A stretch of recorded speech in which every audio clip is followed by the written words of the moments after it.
The Flood had never hesitated. In 100,000 years of existence, in every engagement against every species it had ever encountered, from the ancient civilizations that predated the Forerunners to the UNSC Marines who died on Installation 04 not knowing what they were facing, the Flood had never encountered anything that made it pause. It did not pause. It did not reassess. It consumed. It grew. It moved to the next available biomass and consumed that too, the specific, patient, inexorable hunger of a parasite that had decided the universe was food and was working its way through the menu. There was no category in its intelligence for hesitation until the Leviathan arrived. The sensor array on Reach's orbital defense platform registered the anomaly at 0417 hours. Not a slipspace rupture in any configuration that the UNSC's navigational database recognized. Not the bloom of Covenant FTL emergence. Not anything that the platform's threat classification system had a prior entry for. A dimensional tear. That was the language the platform's AI, working in real time without a reference framework, produced for the log. A tear in the fabric of space, geometric and violent, and the color of something between bioluminescence and lightning. Holding open for 47 seconds while something came through it, that the platform's mass estimator kept recalculating because the answer it kept returning seemed too large to be a single vessel. It was not too large. The Zerg Leviathan was 6 kilometers of living ship, not constructed, grown, the organic architecture of a creature that the Swarm had evolved specifically for deep space transit. Its hull not metal, but chitin and bone, and the hardened biological composite of a species that built its weapons from itself. It moved through the tear with the patient, massive authority of something that had crossed distances before that made this one seem trivial, trailing behind it the specific cloud of smaller organisms that followed a Leviathan the way atmosphere follows a moving planet. Overlords, mutalisks, corruptors by the thousands, and behind them, through the tear that was still open, still widening, more. The tear held for 47 seconds. In 47 seconds, enough Zerg biomass entered the Halo universe to constitute an invasion force that the UNSC's emergency response protocols had no category for, because the protocols had been written for threats that could be classified, and no one had ever classified anything like this. Then the tear closed, and the Leviathan turned toward the nearest planetary body. Reach. Admiral Saren Osman received the contact report aboard the UNSC Infinity with the specific quality of attention that flag officers develop for communications that arrive at 0417 hours. The compressed, immediate focus of a mind that has been dragged from whatever passed for rest and has arrived fully operational before the second sentence of the briefing. "Tell me again," she said. 6-kilometer biological contact, Admiral, said the tactical officer. Mass profile consistent with a living organism, accompanied by an estimated... He paused. The count is still updating. Thousands of smaller biological contacts, all moving toward Reach. Covenant? Negative. Configuration is completely unknown. No match in any database we have access to. He looked at his display. They came through a dimensional rupture, Admiral, not slipspace, something else. Osman looked at the tactical display, at the 6-kilometer contact, at the cloud of smaller signatures surrounding it like a living constellation, at the trajectory, direct, purposeful, the movement of something that had a destination and was going to it. "Get me Master Chief," she said, "and raise planetary defense on Reach, all batteries." She looked at the display one more time. Whatever that is, it doesn't get to the surface. She was precise in the way that good officers are precise. She had identified the most important, immediate objective and had issued the orders required to pursue it. What she had not yet had time to identify was the other contact, the one that Roland flagged 7 minutes later in the specific flat tone he used when he was delivering information that he had processed and was not certain how to contextualize. "Admiral," Roland said, "I have a second anomalous reading, not from the rupture, from the system's inner planets." A pause. "From Installation 7. Installation 7, the Halo Ring, the forerunner weapon of last resort. It positioned in the system's habitable zone with the patient indifference of a thing that had been there for 100,000 years and had seen civilizations rise and fall around it without adjustment." "What about it?" Osman asked. "Its biological containment readings," Roland said, "are changing. Something on the ring is responding to the arrival." He paused.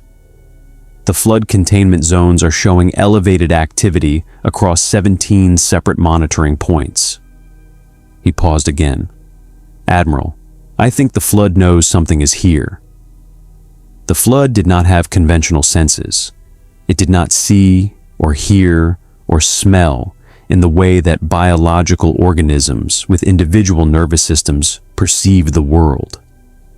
What it had was something older and more comprehensive, a distributed awareness that operated through psionic resonance, that through the specific frequencies of biological consciousness that it had been reading across 100,000 years of consuming minds.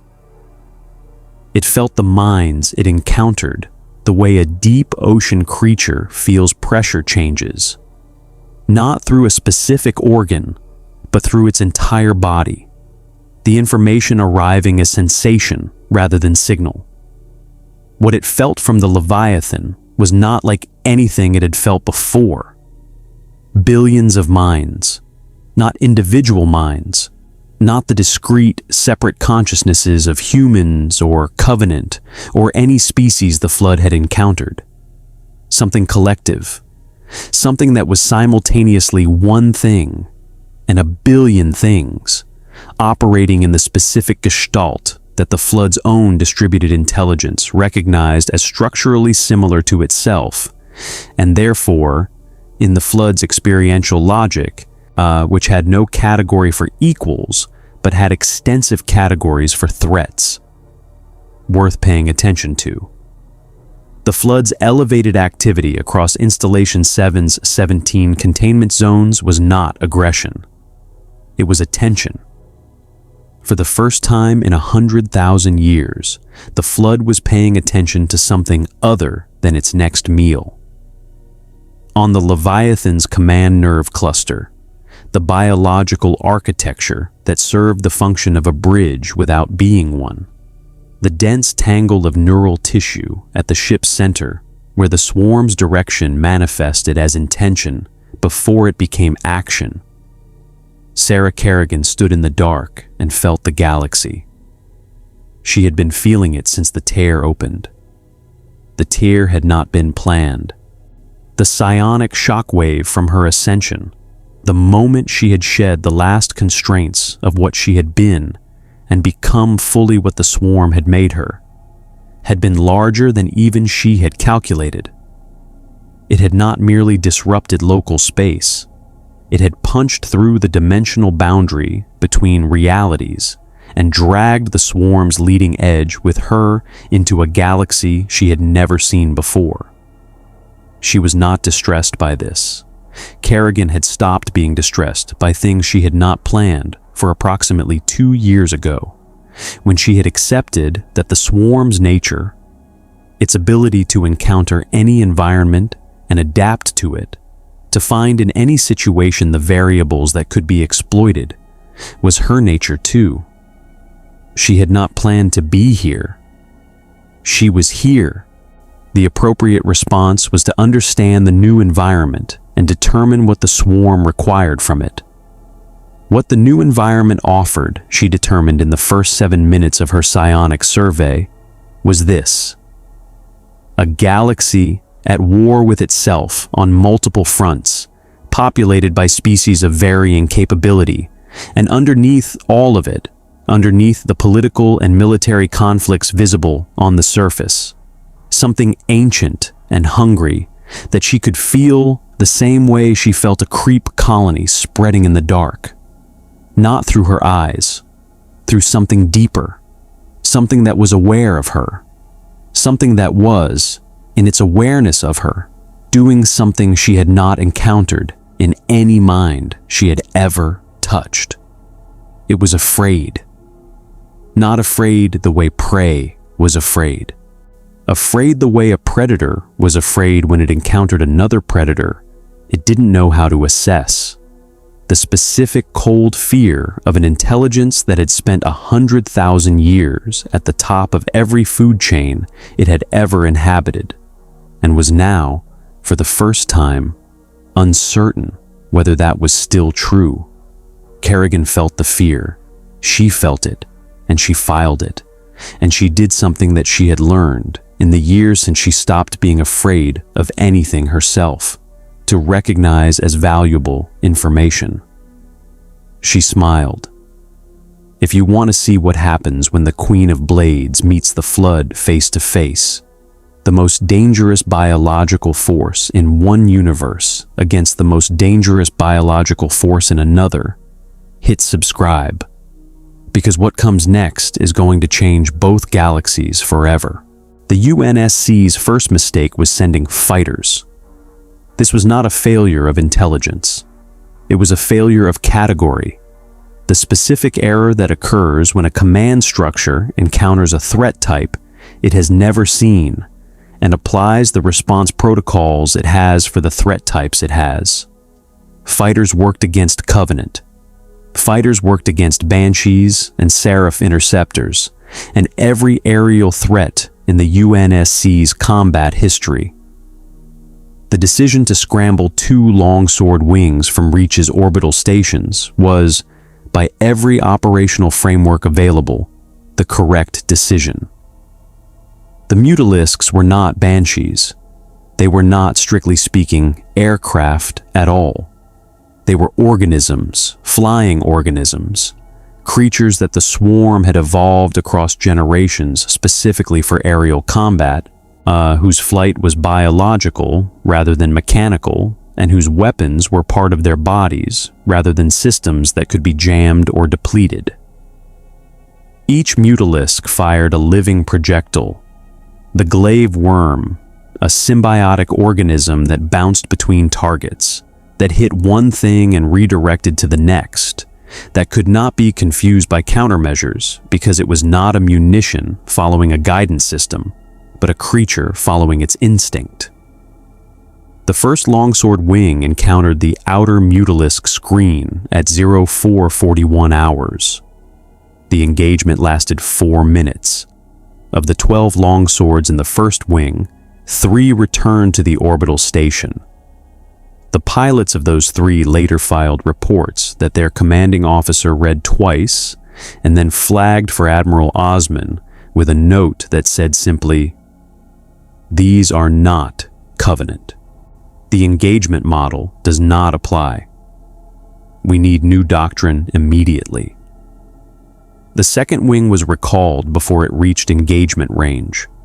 Aboard the Infinity, Roland had been running continuous analysis since the Leviathan's arrival and had produced, in the 40 minutes since first contact, a threat assessment document that he described to Osman in summary as the most challenging analysis I have ever compiled, and I want to be transparent that my confidence intervals are lower than I would prefer. What the document said, in the compressed language of military intelligence, was this: the Zerg were biological, entirely biological, no mechanical components, no energy weapons in the conventional sense, No technology that could be jammed or hacked or disrupted by the UNSC's electronic warfare suite. They adapted in real time. The Mutalisk screen that had destroyed the first longsword wing was already behaving differently than it had in the first 30 seconds of engagement, its attack patterns shifting in ways consistent with organisms learning from their initial encounters. They were directed. The movement of the entire force was too coordinated to be instinctive, too precise to be random, implying a central intelligence of significant capability. And the central intelligence, Roland said, is biological. I am detecting a psionic signal from the Leviathan that is significant. In terms of output, it exceeds anything in our psionic activity database, except for the Gravemind. Osmond looked at him. You're comparing it to the Gravemind, she said. In terms of psionic magnitude, yes, Roland said. In terms of structural type, it is different. The Gravemind's psionic signature is a collective built from consumed individual minds. What I am reading from the Leviathan is a collective that was never individual, something that has always been one thing, coordinated from a single will. He paused. Admiral, whatever is directing this swarm, it is not the swarm. It is something the swarm is an extension of, one consciousness, vast, and, he paused again, aware of us, specifically. I believe it has been reading our communications since arrival. Osmond processed this for 3 seconds. Get me Master Chief, she said again. This time, it was not a repeat of an earlier order. It was a different order, a carrying different weight. The weight of a commander who had assessed the situation and determined that the solution required the one asset she had that was not accounted for in any threat's predictive model. Master Chief received the briefing in 4 minutes. He had been in the Infinity's weapons bay when the alert sounded. Not sleeping, not resting. Doing the thing he did when there was time between missions, which was preparing for the next one. He had seen the contact reports. He had seen the longsword engagement footage that Roland had already compiled. He had formed his preliminary assessment of the threat before Osmond finished her briefing, which was consistent with his operational history of arriving at conclusions slightly ahead of the information that was supposed to produce them. The Central Intelligence, he said, when she finished. That's the priority. Roland believes it's aboard the Leviathan, Osmond said. Then I need to get aboard the Leviathan. Osmond looked at the display. At the 6-kilometer living ship, surrounded by thousands of organisms that had just demonstrated their capacity for aerial engagement against UNSC fighters. The approach, she started. I'll figure out the approach, the chief said. This was not bravado. It was the specific economy of a soldier who had boarded a Covenant assault carrier alone, who had detonated the Pillar of Autumn's reactor inside a Halo ring, who had killed a didact, who had done enough things that should not have been survivable, that the assessment of whether something was survivable had become a question he answered differently than other people. Not recklessly, differently, with the complete, grounded understanding that the difference between what was possible and what had been done before was a gap that experience and preparation and the right moment could close. He was already moving when the second alert hit. Installation 07's containment breach alarms activated at 0509 hours across all 17 elevated monitoring points simultaneously. Not a breach. The physical barriers were intact. The flood had not escaped containment in the mechanical sense. What had happened was more precisely described as a decision.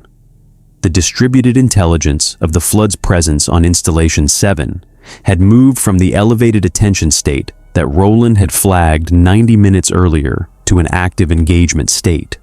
And the distinction between those two states, in practical terms, was the difference between a predator watching and a predator moving. The flood was moving toward the ring's exterior, toward the Leviathan. Roland flagged this to Osman at the same moment that Kerrigan felt it, the specific shift in the psionic presence that she had been tracking since arrival, the ancient hunger moving from passive observation to something more purposeful. She felt it the way she felt everything in the swarm, not as external information received through a sensor, but as something that happened inside her awareness, the change arriving as sensation before it arrived as analysis. The flood was coming to her. She considered this. The flood's psionic presence was unlike anything she had encountered in the Koperlu sector. The Zerg's collective consciousness, the gestalt that she both directed and inhabited, operated through biological neural networks, through the psionic frequencies that the Zerg's evolution had built for coordination across vast distances. What the flood projected was different, older. It had the quality of something assembled rather than grown, built from the accumulated remnants of 100,000 years of consumed minds, each absorbed intelligence adding to the total, the resulting consciousness carrying in it the echoes of every species it had ever ended. It was not a mind, it was a library of minds, operated by the hunger that had consumed them. Kerrigan found it repulsive in the specific way that she found things repulsive, clinically, without sentiment, as information about what she was dealing with. She also found it, in the tactical sense, interesting, because the flood was coming to her, not to consume, not yet. It was coming to assess, to understand, to do the thing that the Gravemind's intelligence did before it committed to action. It was curious. She decided to let it come. The flood form that reached the Leviathan's outer hull was not a combat form. It was a pure form, one of the flood's ancient biological configurations, the specific body type that the flood used for long-range infiltration, capable of reconfiguring itself for different environments in ways that the combat forms could not. It had crossed the distance from Installation 07 to the Leviathan through the vacuum of space, using the specific biological mechanism that pure forms used in environments without atmosphere. A metabolic process that the flood had evolved across 100,000 years of needing to move between locations that were not designed to be moved between. It reached the Leviathan's hull. It began the process of infiltration. The Leviathan's immune response activated in 3 seconds. What happened next was the mid-story curiosity spike that nobody in either universe had anticipated. Not Kerrigan, who had prepared for the flood's approach with the comprehensive attention she brought to every tactical situation, and not the Gravemind, whose intelligence was ancient and vast, and had not encountered anything that surprised it in longer than most civilizations had existed. The flood's pure form began infiltrating Zerg tissue. The Zerg tissue began infiltrating back. Not a defense, an offense. The Zerg's biological architecture, which had been designed by evolution and directed by Kerrigan's specific genius for biological warfare, recognized the flood form's infiltration as an attempt at assimilation and responded with the Zerg's own assimilation process, the mechanism by which the swarm absorbed and incorporated genetic material from every organism it encountered, the biological learning that made the Zerg's adaptation rate the most terrifying characteristic of an organism full of terrifying characteristics. The flood tried to infest Zerg tissue, The Zerg tried to infest flood tissue. Both processes activated simultaneously. Both failed. The flood's infection mechanism required a nervous system with specific biological receptors. Receptors that Zerg tissue did not have because Zerg tissue had never needed individual nervous systems in the conventional sense, because the Zerg were a collective whose neural architecture was distributed across the entire organism rather than concentrated in individual units. There was nothing for the flood to grab onto, no individual mind to consume. The flood form reached into Zerg tissue looking for the biological foothold that had worked on every organism it had ever encountered, and found instead a wall. A coordinated, living wall that was already reaching back. The Zerg's assimilation found the same problem in reverse. The flood tissue had been consumed and reconfigured so many times from so many different biological sources that it no longer had a stable genetic identity to assimilate. It was everything at once. A biological palimpsest, layers of consumed genetics so thoroughly integrated that the Zerg's assimilation process could not identify a base code to incorporate. The swarm's machinery reached into the flood form and found something it could not categorize, and stopped. Not permanently, not finally, but momentarily, the biological equivalent of a system encountering a file type it had never processed. The pure form and the Zerg tissue held their stalemate for 11 seconds. Then both withdrew. The Gravemind felt the withdrawal through its distributed intelligence and processed what the pure form's experience had transmitted. Processed it against 100,000 years of accumulated assimilation experience. Arrived at a conclusion that it had never previously arrived at regarding any organism in any context. These cannot be consumed. On the Leviathan, Kerrigan felt the exchange through the swarm's neural network and processed it with the specific, cold satisfaction of a tactician who has just received confirmation of the thing she had suspected. The flood cannot take us. She looked at Installation 07 on the display. The massive ring structure hanging in the system's habitable zone, ancient and indifferent, and currently housing 100,000 years of biological horror that had just discovered it couldn't eat her. Then she looked at what the ring was. What the ring was built to do. What happened if it fired? And for the first time since entering this galaxy, Kerrigan felt the specific sensation that she had stopped feeling years ago and had not expected to feel again. Something like urgency, because the Gravemind, unable to consume the Zerg, was doing the thing that the flood did when it could not consume something. It was calling for more. From every installation in the system, from every quarantine zone within range, the specific galaxy-wide signal that the flood broadcast when it had identified a target that required more resources than were locally available. The flood was mobilizing, not for assimilation, for destruction. And that, Kerrigan thought, as the scale of what was coming registered through her psionic awareness, is when the real war began. The chief boarded the Leviathan alone. This was not the plan. The plan, as Osman had outlined it, involved a 3-Pelican insertion with full Spartan fire team support, a coordinated entry through the hull breach that Roland had identified on the Leviathan's port ventral surface, an extraction within 40 minutes before the swarm's biological repair systems sealed the entry point. It was a good plan. The chief had contributed to its design and had assessed it as sound.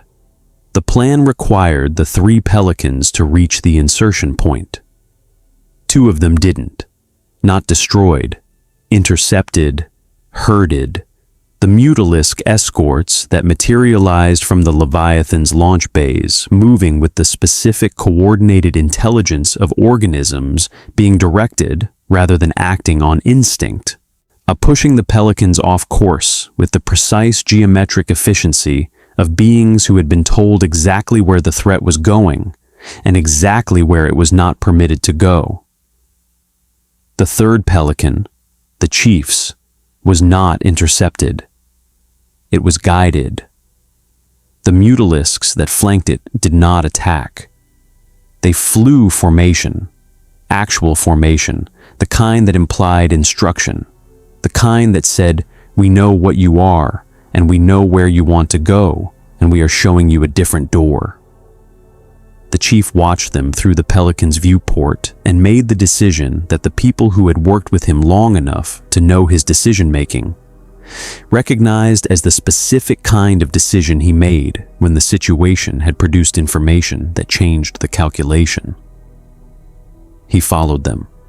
The Pelican landed in a chamber that was not a landing bay in any mechanical sense, a space inside the Leviathan that the biological architecture had opened for this purpose. The walls lined with the dense neural tissue that the chief's instruments identified as the ship's primary nervous system cluster. The air was breathable, warm. The smell was organic and ancient, and not unpleasant in the specific way that living things that were very old and very large were not unpleasant. The smell of biology at scale, of something that had been alive for longer than most buildings stand. The chief stepped out of the Pelican. Sarah Kerrigan was already there. He had seen images. Roland's analysis had produced visual profiles from the psionic readings, from the biological signatures. From every scrap of information, the UNSC's systems could synthesize into a picture of what was directing the swarm. The images had not been wrong. They had simply not conveyed the specific quality of presence that Kerrigan projected in a physical space. The way that very powerful things project their power not through action, but through being. Through the specific density of attention that radiates from something that is fully what it is, without reservation or concealment. She was not what he had expected. She was, in some dimension he could not immediately classify, familiar, not in appearance, not in biology, but in the quality of what she carried. The specific weight of someone who had been remade by things that should have ended them, and had found in the remaking not diminishment, but something harder and stranger and more complete than what they had been before. He recognized it because he had been there himself. Different door, same threshold. Spartan, she said. The word carried in it something that was not quite respect and not quite assessment. Both. Queen of Blades, he said. She tilted her head slightly. The motion of someone receiving a name they had not expected the person using it to know. You've done your research. Roland's fast, the chief said. Something that might have been amusement moved across her face. Your AI.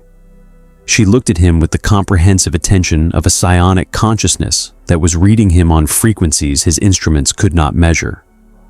You're not afraid. No, the chief said. Most things are afraid of me by now, she said, not boasting, noting. I've met things that should have made me afraid, he said. I'm still here. He looked at her steadily. So are you. The silence that followed had the quality of two very dangerous people recognizing each other across a considerable distance and making the calculation about what that recognition meant. Then the Leviathan shuddered. The flood's leading element hit the Leviathan's outer hull at 0611 hours.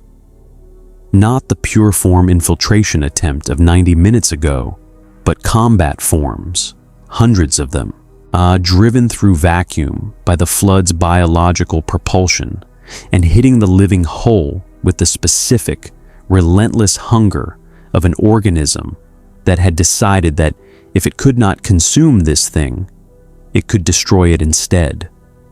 The Leviathan's immune response was immediate and comprehensive. Zerg organisms boiled from every surface of the outer hull.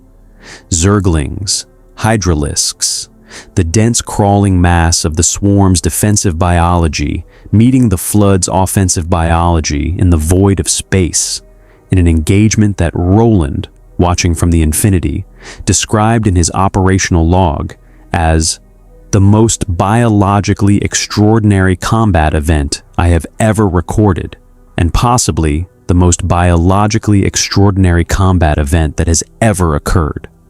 The flood combat forms died. This was not a surprise. Flood combat forms were individually dangerous against individual opponents. Their biology hardened by the assimilation of whatever hosts they had consumed. Their bodies capable of surviving damage that would kill unprotected humans. But they were not designed for engagements against things that were also consuming in kind. The Zerg hit them with the specific, comprehensive violence of an organism that had spent millions of years of evolution refining the question of how to kill things efficiently, and the answer the evolution had arrived at was quickly, completely, and in numbers that made individual combat capability irrelevant. But the flood sent more. This was the thing about the flood that the Gravemind's mobilization signal had activated. Not quality, but quantity.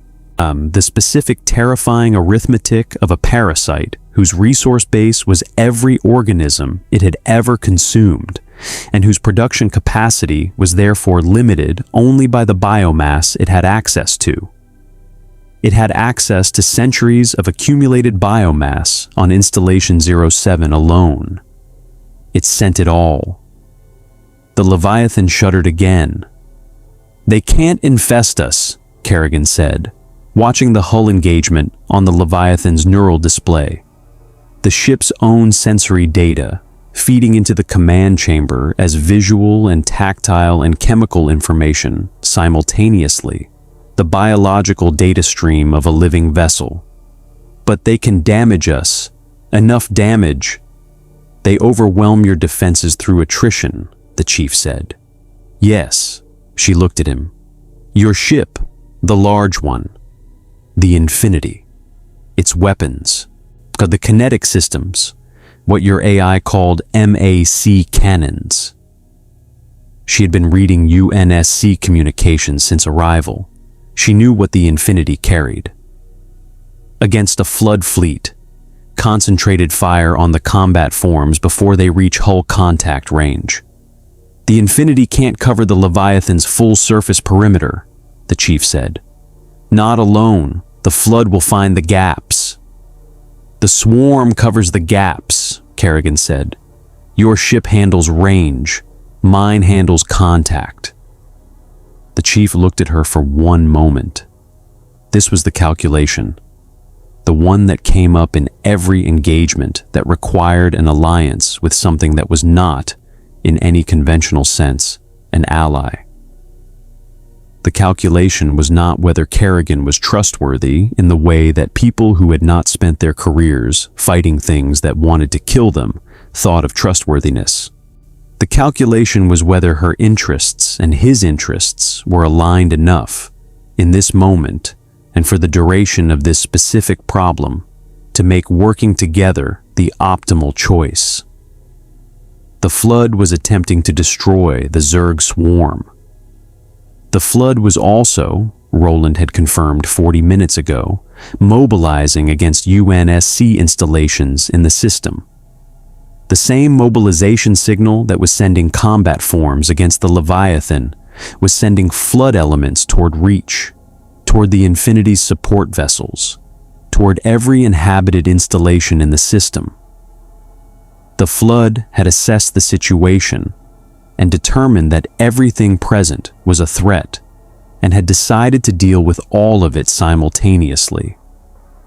The enemy of the flood was not his friend, but right now they were both in the same room, and the room was on fire. "Osman," the chief said, into the command channel. The admiral's voice came back immediately. She had been monitoring the situation with the focused attention of a commander who had sent her best asset into an unknown vessel and was tracking every data point available to understand whether she was going to get him back. "Chief," she said. "New tactical situation," he said. "The flood is mobilizing against every installation in the system. I need the Infinity in support position around the Leviathan. Mac cannons on flood fleet elements at range. The swarm handles close contact." A pause. The specific pause of a flag officer receiving a recommendation that exceeded the parameters she had authorized and processing whether the situation justified the parameters being exceeded. "You're recommending we provide fire support for the Zerg," Osman said. I'm recommending we provide fire support against the flood," the chief said. "The Zerg are in the same engagement zone." Another pause, shorter. "Roland," Osman said. "The tactical logic is sound," Roland said immediately. He had been waiting for this moment with the specific readiness of an AI who had run the scenario 17 times and arrived at the same conclusion each time, and had been holding the conclusion until someone asked. "The flood's mobilization represents a threat to every UNSC installation in this system, regardless of the Zerg's presence. Coordinated engagement maximizes the defensive efficiency of both forces against the primary threat." He paused. "Admiral, the flood is the problem. The Zerg are currently between us and the problem. That is a tactical asset, not a liability." Osman was quiet for 3 seconds. "Move the Infinity to support position," she said. "All Mac batteries active. Roland, coordinate targeting with the Leviathan sensor data." Another pause. "And someone tell me how we communicate with the Leviathan in real time." "I'll handle that," Kerrigan said, into the channel. Osman heard the voice, knew from the briefings who it belonged to, was silent for a moment in the specific way of a commander receiving a situation that exceeded her briefings and adjusting. "Queen of Blades," she said.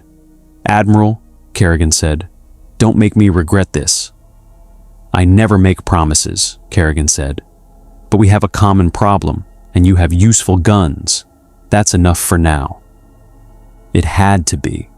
The turning point came 40 minutes later, and it came from the chief.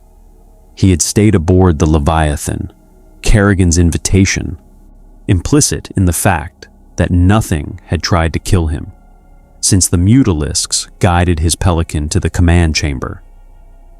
He was watching the engagement through Roland's tactical feed on his HUD, while Kerrigan directed the swarm's defensive response from the command chamber's neural interface, and he was doing the thing he did in every engagement that required more than execution, looking for the thing that changed the math.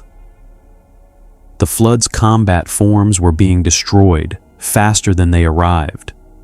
The combination of Mac fire at range and Zerg defensive biology at contact was working. Not cleanly, not without cost, but working, the flood's attrition strategy failing because the attrition was running in both directions and the combined defense was depleting faster.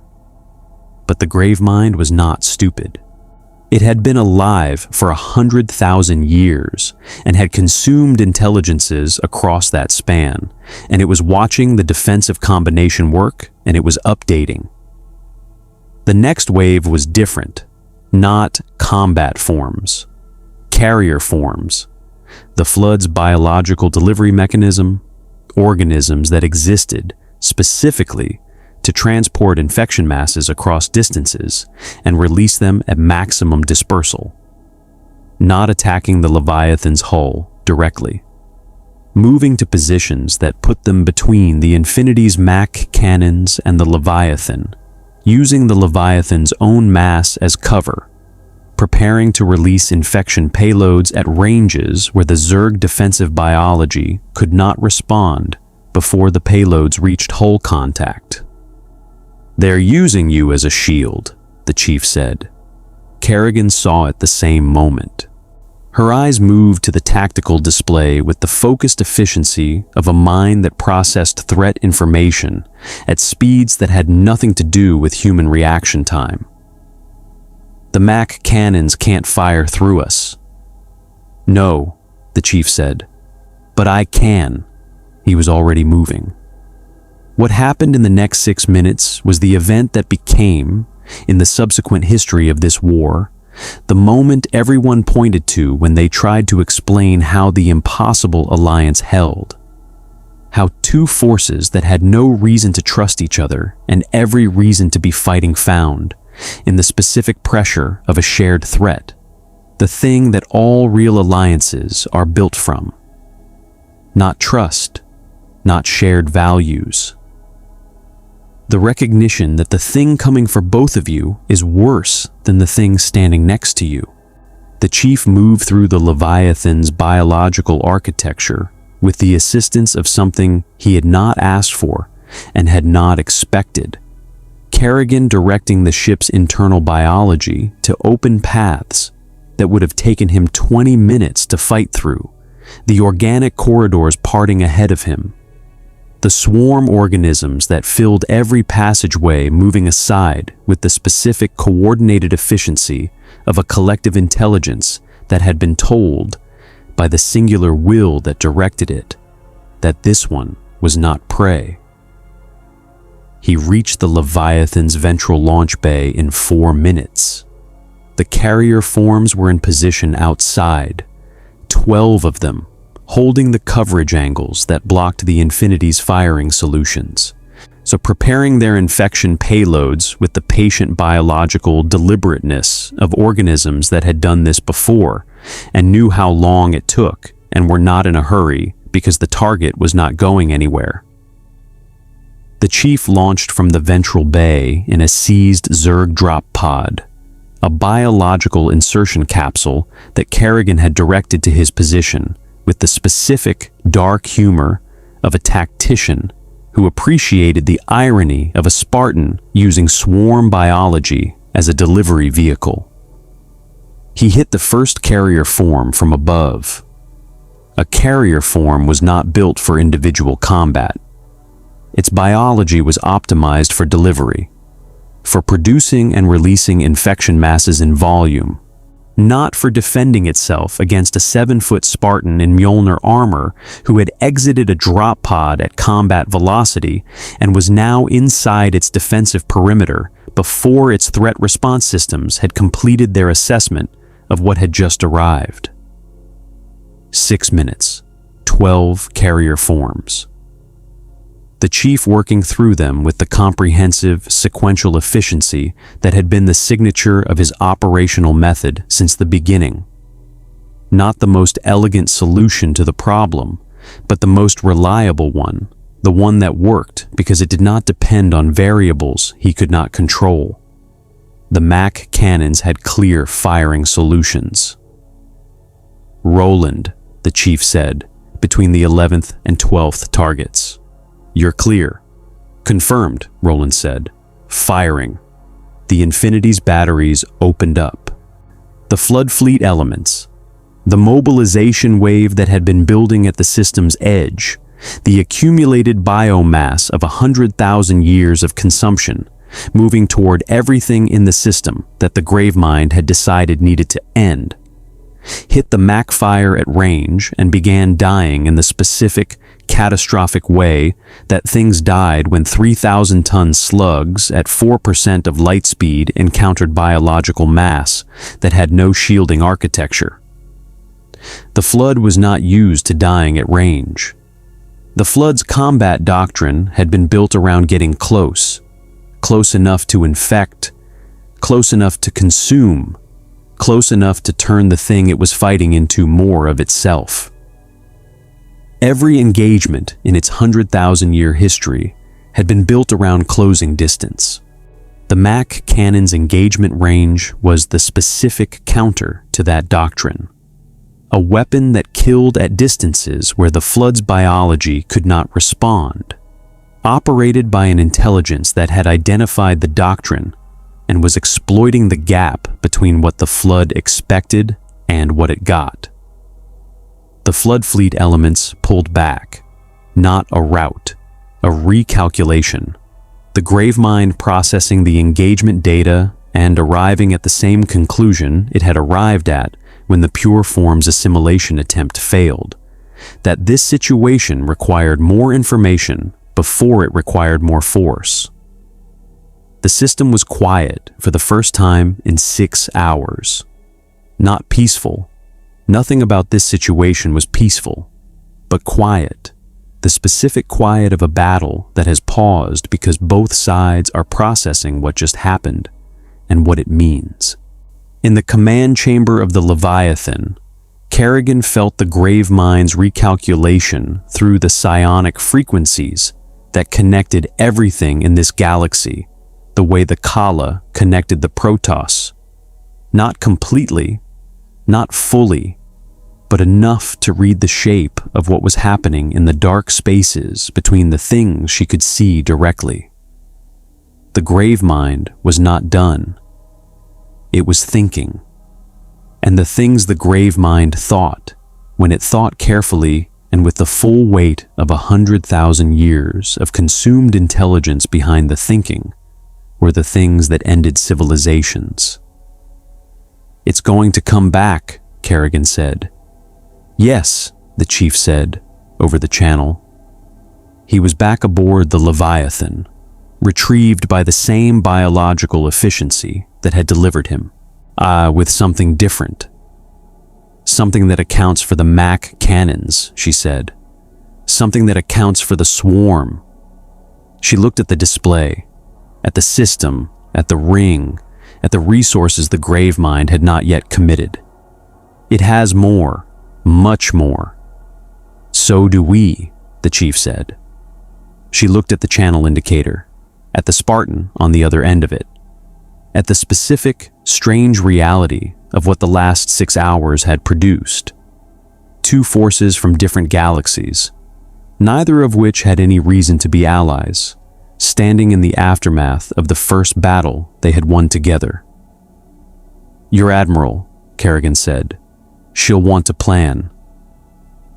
"She will," the chief said. "Tell her I have information about the Flood's installations that her records don't contain. I have been reading this galaxy's psionic substrate since I arrived." She paused.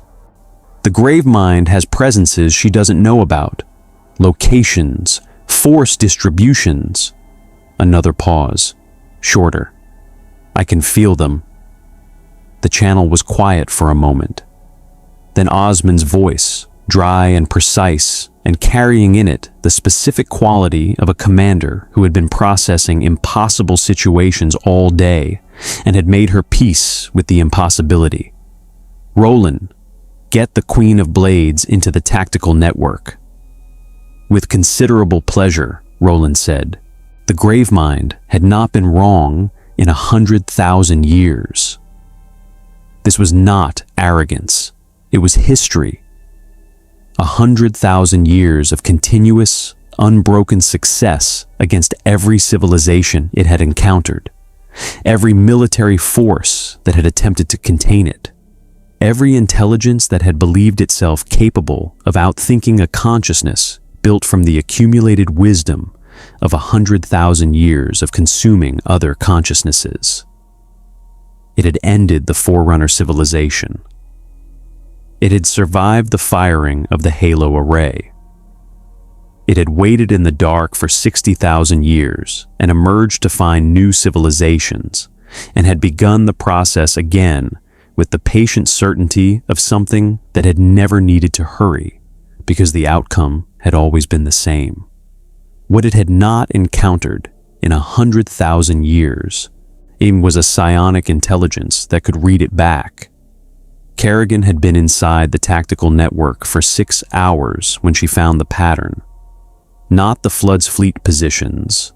Those Roland was already tracking. The sensor data from the Infinity's arrays building a real-time picture of the Flood's mobilization that was updating every 40 seconds. What Kerrigan found was something beneath the positions. The psionic substrate that connected the Flood's distributed intelligence across the system. The network of frequencies that the Gravemind used to direct its forces, to maintain the collective consciousness of a parasite spread across multiple installations and thousands of individual forms. The network that was, in the Flood's operational architecture, the equivalent of a command structure. It was not invisible to her. Nothing psionic was invisible to her. She had spent years learning to read psionic frequencies that other beings could not detect, had built the swarm's coordination architecture on frequencies that no external intelligence had been able to intercept. The Gravemind's network operated on principles that were different from anything in the Koprulu sector's psionic tradition. Older, more complex, layered in the specific way that 100,000 years of accumulated absorbed intelligence layered. But different was not unreadable. Different was a problem to solve. She solved it in 6 hours. "There," she said, in the tactical channel. Her voice carried the specific quality it had when she had found the thing she was looking for. Not triumph, not excitement. It's the cold satisfaction of a mind that had been working a problem and had arrived at the answer. Roland processed the coordinates she transmitted. Installation 7's primary neural cluster, Roland said. The Gravemind's local command node. If that installation is the Flood's primary presence in this system, it's the center of the web, Kerrigan said. The network doesn't function without it. Destroy it, and the Flood's coordination collapses. She paused. Not permanently. The Gravemind is distributed. It has presences beyond this system, beyond this installation. It will rebuild, but rebuilding takes time. She looked at the tactical display. Time is what we need. To get back, the chief said. She looked at the channel indicator. So at the Spartan, who had spent 6 hours aboard the Leviathan while the Alliance was built, and who had been the quietest presence in the tactical network, listening, filing, building his own assessment of the situation with the comprehensive attention that she had come to recognize as his specific operational style. To get back, she said, and to give this galaxy time to prepare for when the Gravemind returns at full strength. She paused. Which it will. Osmond's voice came on the channel. She had been in the tactical network for the full 6 hours, running the UNSC side of the combined planning with the focused efficiency of a commander who had stopped being surprised by the situation and had committed fully to working within it. The primary neural cluster is inside Installation 07, inside the ring. She paused. Well, that requires a ground operation. Yes, the chief said. The pause that followed had a specific quality, the quality of an operational command structure arriving at a conclusion that was simultaneously the only viable option and the most dangerous available action. The Flood knows we've identified it, Kerrigan said. It will move to defend. It will move to attack, the chief said. Defense isn't what the Flood does. It will commit everything it has to stopping us from reaching the cluster. That means it will leave this system's approach vectors open. He looked at the tactical display. which means the Infinity can move to fire support position inside the ring's gravity envelope without the engagement it would face, trying to do that through the Flood's outer screen. "You're using the attack as cover for the approach," Osmond said. "The Flood will throw everything at the insertion team," the chief said, "because the insertion team is the threat it understands. A ship moving into fire support position looks like a retreat." Kerrigan looked at him. "You've fought the Flood before," she said. "Yes," he said, "and you're still here." "That's becoming a theme," he said. The operation began at 0300 hours. The insertion team was 7. Master Chief, 3 Spartan fire team members, and 3 Zerg. The specific Zerg forms that Kerrigan had selected with the comprehensive knowledge of her own swarm's capability. The forms designed not for mass combat, but for the specific operational requirements of a small team moving through a hostile biological environment. A Ravager for heavy suppression fire, a Lurker for subterranean approach options, and a Swarm Queen, a specialized coordination organism, to maintain the psionic link with Kerrigan across the distances and the Flood's interference frequencies that would make standard communication unreliable inside the installation. The Swarm Queen was also, the chief noted without comment, clearly serving a secondary function. Kerrigan's eyes and ears inside the operation, her psionic presence extended through a biological proxy into a situation she could not enter herself. He had decided not to object to this. The intelligence value of Kerrigan reading the Flood's psionic network in real time during the operation was worth the surveillance. He filed it under operational parameters and moved on. The Flood's response to the insertion was everything the chief had predicted. It threw everything at them. Combat forms, its tank forms, the Flood's heavy assault biology, massive reconfigured organisms that the Flood built from large host bodies, their carapaces hardened by layers of assimilated biological material into something that approximated heavy armor.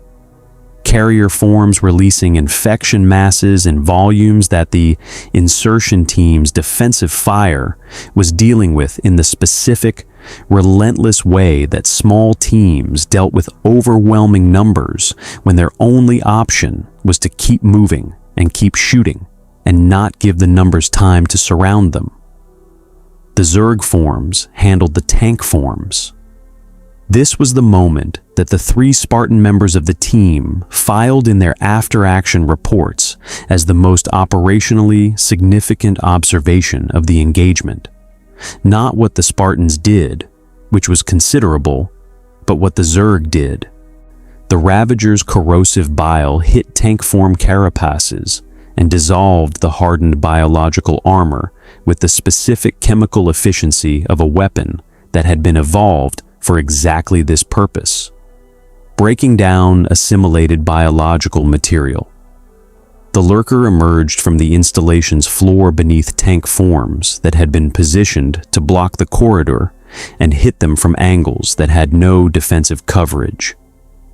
The coordination between the 3 Zerg organisms was seamless, not because they were communicating in real time, but because Kerrigan was directing them through the psionic link, reading the battlefield through the Swarm Queen's senses, adjusting their positions and priorities with the comprehensive tactical intelligence of a mind that was simultaneously inside the engagement and above it. "Left flank," Kerrigan's voice said, like in the team channel. Calm, precise. The voice of someone reading a situation that other people were in the middle of from a position of complete informational clarity. "Tank form, 10 meters. The Lurker has a subterranean approach. 30 seconds.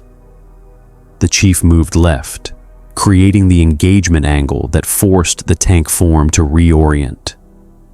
30 seconds later, the lurker came up through the floor. The tank form ceased to be a problem. This happened 17 times in the 43-minute approach to the primary neural cluster.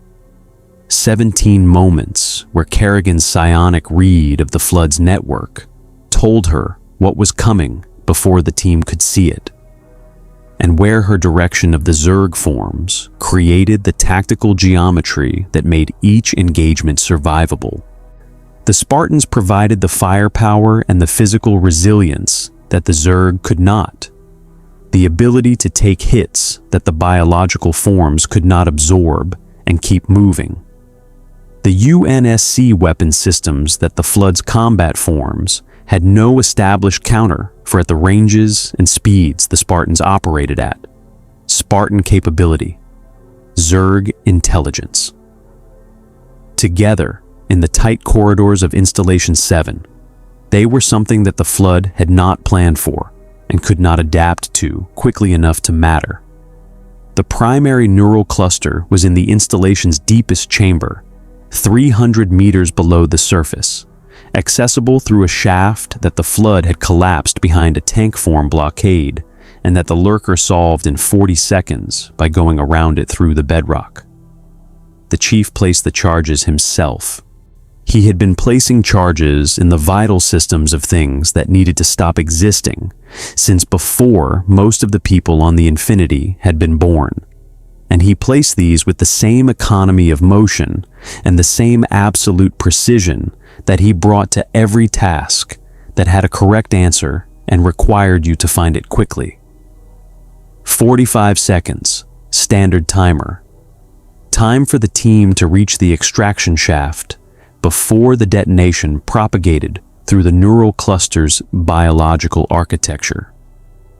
He looked at the Swarm Queen beside him, Kerrigan's proxy, her eyes in this place, and said, into the psionic link that the organism maintained, "Tell her 30 seconds."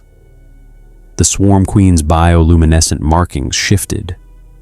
"She says she knows," the chief said, to no one in particular. He moved.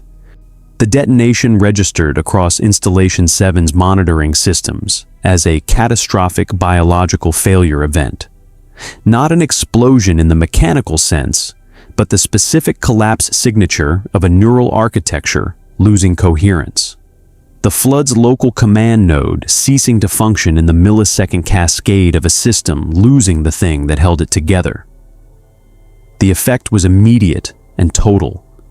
Across the system, the Flood's coordinated behavior fractured. Combat forms that had been moving in tactical formations broke into individual action. Carrier forms that had been positioned in coordinated deployment arrays dispersed randomly, their direction gone. The psionic network that the Gravemind had maintained across every Flood presence in the system went dark. Not permanently, not finally, but dark, on the silence of a command structure whose center had just been removed.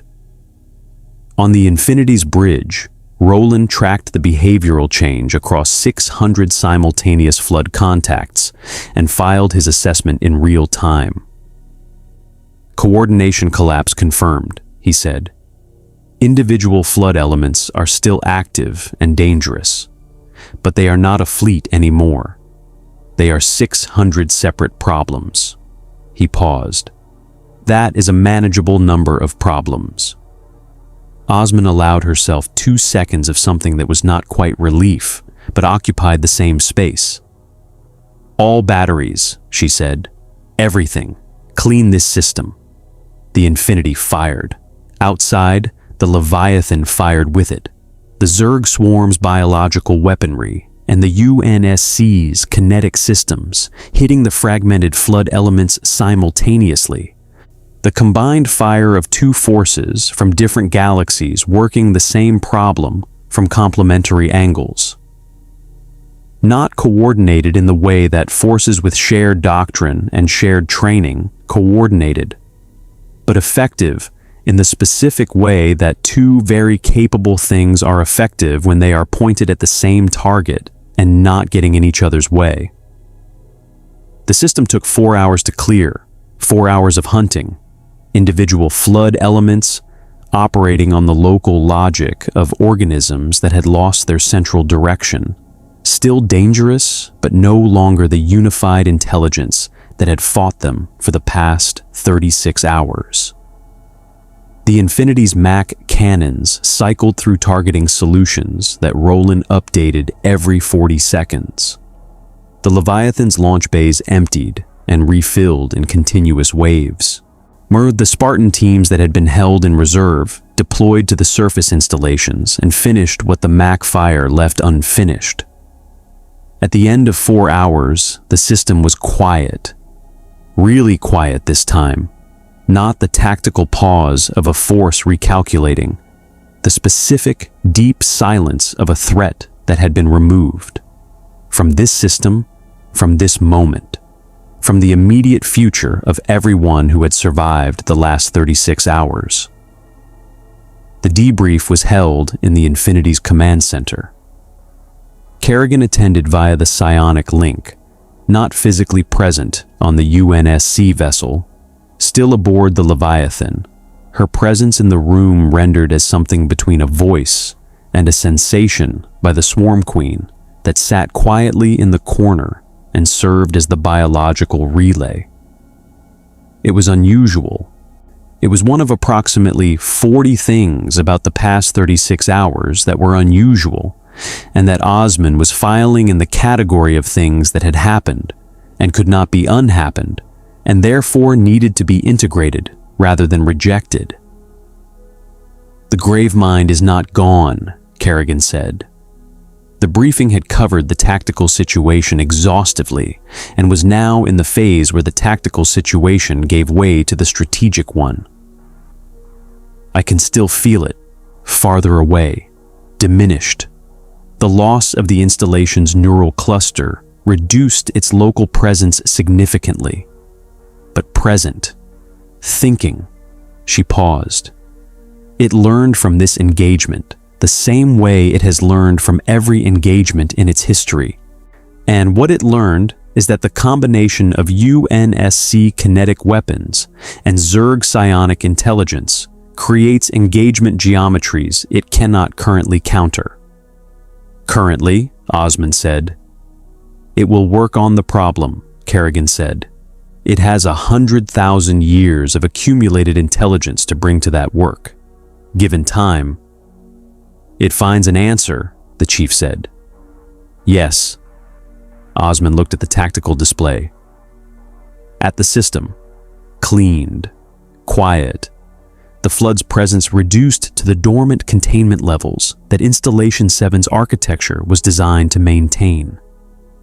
At the Leviathan in orbit, still 6 kilometers of living ship, still carrying the swarm's leading edge in this universe, still directed by a consciousness that had spent the past 36 hours being, in every meaningful way, into the most tactically capable ally she had ever worked with.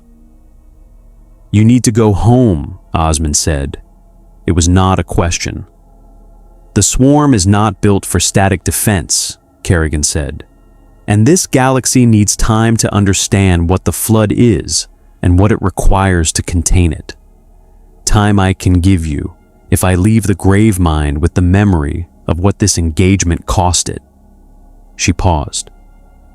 "But I need Roland's data on the dimensional rupture mechanics.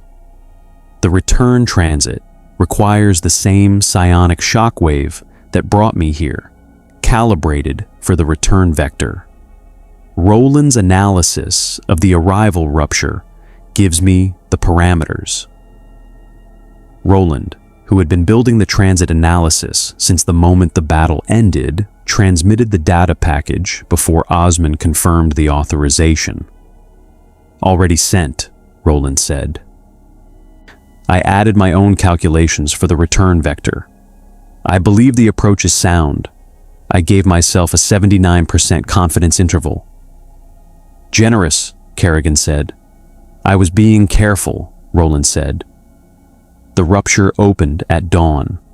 The same blue-white wound in space, geometric and violent, holding open while the Leviathan moved toward it, with the slow, massive certainty of a vessel that was very large and knew what it was going toward and was not in a hurry, because the moment was significant, and significant moments deserved the full weight of attention they had earned. The Infinity held position 2,000 kilometers off the Leviathan's stern. The chief watched from the observation deck. He had watched departures before. The specific, final quality of things that were leaving and were not coming back, or were not coming back in any time frame that made the distinction between leaving and not coming back meaningful in practical terms. He had developed across years of them the specific equanimity of someone who had made peace with the impermanence of things, and found in that peace not sadness, but something more useful. The Leviathan passed through the rupture. The rupture closed. The system was quiet. He stayed on the observation deck for a while. Through the viewport, Installation 07 was visible. The massive ring hanging in the habitable zone, ancient and patient and containing in its quarantine zones what remained of the flood's presence after 36 hours of combined engagement. Diminished, contained, thinking. "Roland," he said. "Chief," Roland said. "The grave mind." The presences Kerrigan identified beyond this system. He looked at the ring. How many? Roland was quiet for a moment that was longer than his standard processing time indicated it should be. The specific pause of an AI that had the answer and was deciding how to frame it. "Across the galaxy," Roland said, "her psionic survey identified 43 locations showing flood activity at levels our standard monitoring doesn't reach." He paused. "Some of them are in systems we believed were clear." Another pause. "Captain, some of them are in systems with civilian populations." The chief absorbed this. 43 locations. Some in systems believed clear, some with civilian populations. The grave mind present and thinking and reduced but not ended, somewhere beyond sensor range, rebuilding the network that had been collapsed. It doing what 100,000-year-old intelligence did when it encountered a setback, learning from it, adapting to it, preparing the response. And somewhere in a different galaxy, a Leviathan was traveling home, carrying in the mind of the Queen of Blades the full knowledge of what the Halo universe contained. The Flood, the UNSC, the Halo Array, the specific vulnerabilities and strengths of a galaxy that had not known the Zerg existed until 36 hours ago, and that now could not unknow it. Information moved in both directions. The dimensional rupture was closed, but the knowledge of how to open it was not. "Roland," the chief said, "get me Admiral Osman." "Already connecting," Roland said. The stars burned on beyond the viewport, an ancient and patient and full of things that were counting on the specific stubbornness of a civilization that had faced extinction enough times to have stopped being afraid of it, had stopped being afraid of it, and had instead, in the long accumulation of close calls and impossible victories, and the weight of everyone who had not made it through, become something that extinction itself had learned to take seriously. 43 locations. The work was not done. The work was never done. That was all right.